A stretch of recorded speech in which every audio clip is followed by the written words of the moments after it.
नमस्कार, आप सभी का बहुत बहुत स्वागत है। मेरा नाम रुबिका लियाकत है। आज हम एक बहुत ही खास शख्स को इंटरव्यू करने वाले हैं। आप जानते हैं, चुनाव लोकसभा के दहलीज पर है।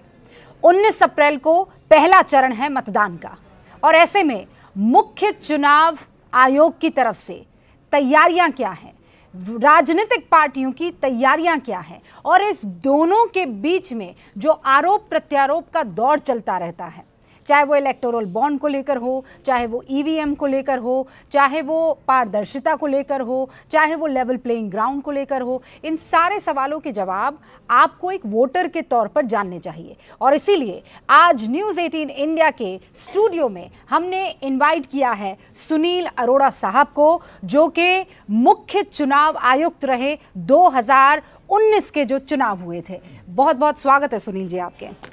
बहुत धन्यवाद, आपने मुझे यहाँ बुलाया।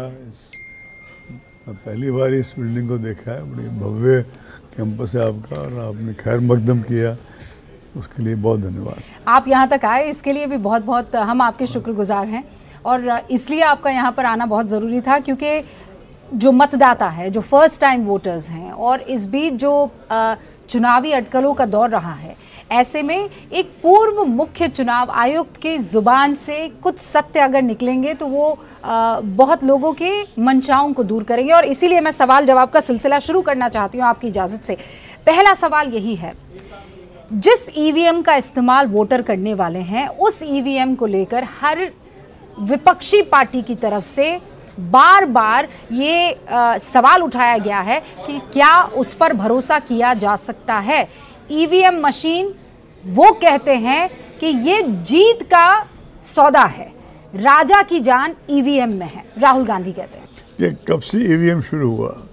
77 में जो सीईसी थे, माननीय श्री SL शक्दर जी, उन्होंने बातचीत शुरू की। 77 से लेके आज 2024 हो गया। हाँ। ये कंट्रोवर्सी कभी ख़त्म ही नहीं होती।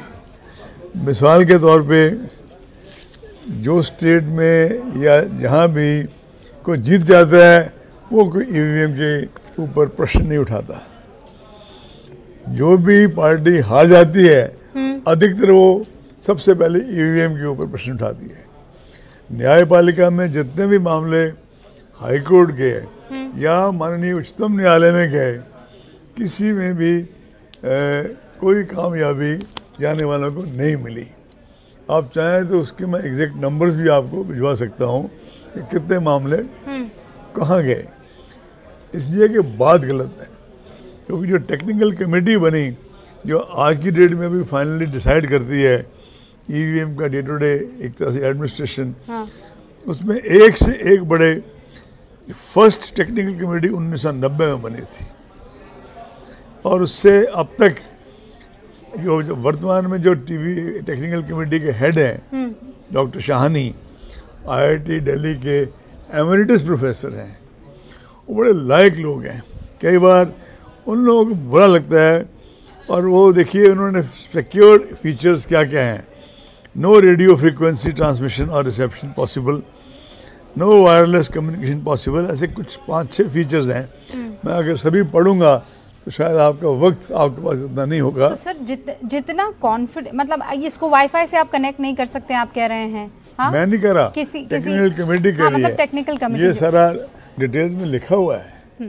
तो सर फिर क्यों बार बार उस पर मंशा जो है जाहिर की जाती है? ये तो आप उनसे पूछिए जो बार बार मंशा जाहिर करते हैं। अब मैं तो उनके बिहाफ पे उत्तर नहीं दे सकता। नहीं, तो उन्होंने तो ये कहा भी था कि उन्होंने तो बाकायदा चैलेंज किया ना सर। चैलेंज तो हमने भी एक बार उनको सबको बुलाया था, और दोबारा बुलाने को तैयार हैं। हाई सुप्रीम कोर्ट ने जो आदेश दिया कि हर असेंबली कॉन्स्टिट्यूंसी में 5 ईवीएम अलग से गिने जाएंगे, इलेक्शन कमीशन ने माना। पिछले एक और मैंने कोई इंटरव्यू दिया था इसी चैनल पे, उन्होंने कहा कि कल को मान लीजिए माननीय उच्चतम न्यायालय कहता है कि 5 नहीं 10 होंगे, 20 होंगे, 50 होंगे, तो उसको भी मानेंगे, कमीशन मानेगा, मैं समझता हूँ। अच्छा, आप ही के टाइम पर ये ईवीएम पर सवाल उठे थे, और वो चैलेंज जो आप कह रहे हैं, आपने वो चैलेंज किया था। क्या हुआ था फिर जब आपने सारी पॉलिटिकल पार्टी को बुलाया था? नहीं, बुलाया तो उनसे उससे पहले भी था। हाँ। लेकिन मेरे टाइम पे तो कई बातें हो गई मेरे साथ। इधर से तो कोविड आ गया, उसमें ECI का तो कोई रोल नहीं था। इधर से इस तरह के कई फैक्टर्स हो गए, कुछ ओवरऑल अब्रेसिवनेस थी पॉलिटिकल पार्टीज में आपस में, और कुछ जो देश का अपने आप को अभी जाते बौद्धिक वर्ग कहता है भी, चाहे वो ब्यूरोक्रेट्स हों, चाहे वो थिंकर्स हों, और चाहे वो किसी यूनिवर्सिटी से जुड़े हुए लोग हों।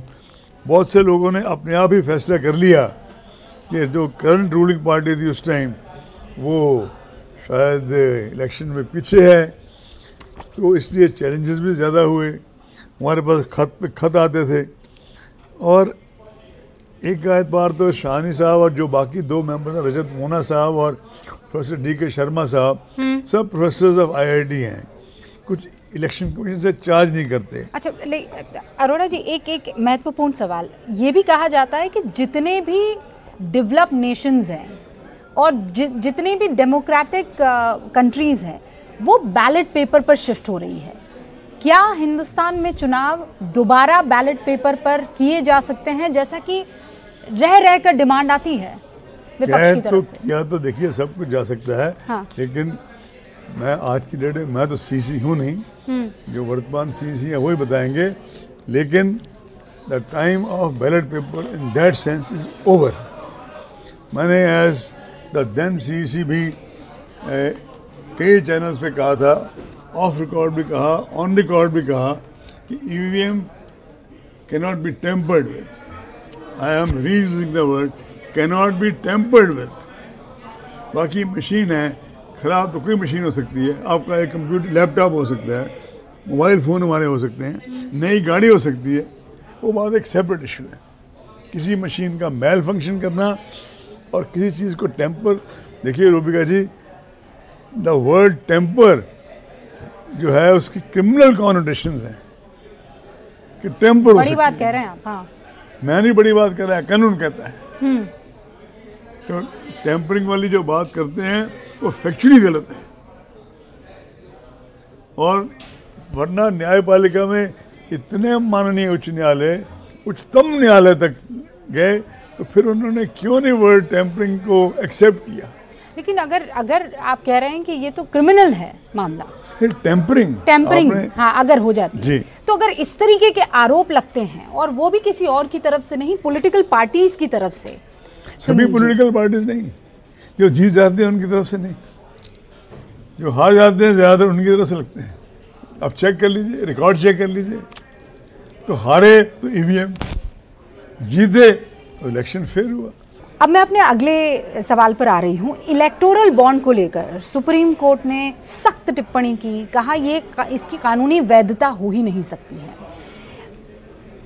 चुनाव आयुक्त आप रहे हैं, आपका इलेक्टोरल बॉन्ड को लेकर क्या मत है? 2 सप्ताह पहले एक पूर्व चुनाव आयुक्त, मुख्य चुनाव आयुक्त OP रावत साहब, जिन्होंने उस टाइम मैं भी EC था, उन्होंने एक वीक मैगजीन में आर्टिकल लिखा था, और बड़ा ही उन्होंने 2-3 बातें कही थी। वो चूँकि बहुत रेलिवेंट थी, मैं इसलिए आपके सामने प्रस्तुत करना चाहिए, आपसे अनुमति मांगता हूँ कि एक तो पहले दिन से इलेक्शन कमीशन कह रहा है इन एफिडेविट, जो तो कुछ व्यक्तिगत तौर पे कहते हैं मैंने ये कहा, वो तो उनके लिए तो मैं कोई कमेंट्स नहीं करता। हीरो बनने का शौक आ जाता है, हम लोगों में भी आ जाता है अपनी तस्वीर देखने का, जो ह्यूमन नेचर है, व्हाटएवर। लेकिन इलेक्शन कमीशन ने एज ए जॉइंट एंटिटी, एक सम्मिलित परिवार की तरह हमेशा यही कहा कि ये ज़्यादा ओपेक, ट्रांसपेरेंट और ज़्यादा होना चाहिए प्रोसेस, और इसी प्रोसेस के ऊपर इसी बात कहता रहा कमीशन। बहुत बहुत शुक्रिया सर, न्यूज़ 18 इंडिया से खास बातचीत करने के लिए। तो ये थे सुनील अरोड़ा जी, पूर्व मुख्य चुनाव आयुक्त, जिन्होंने दिल खोलकर हर आपका सवाल जो मन में है उसका जवाब देने की कोशिश की है। मिलेंगे अगले किसी ऐसे ही खास इंटरव्यू में। देखते रहिए न्यूज़ 18 इंडिया।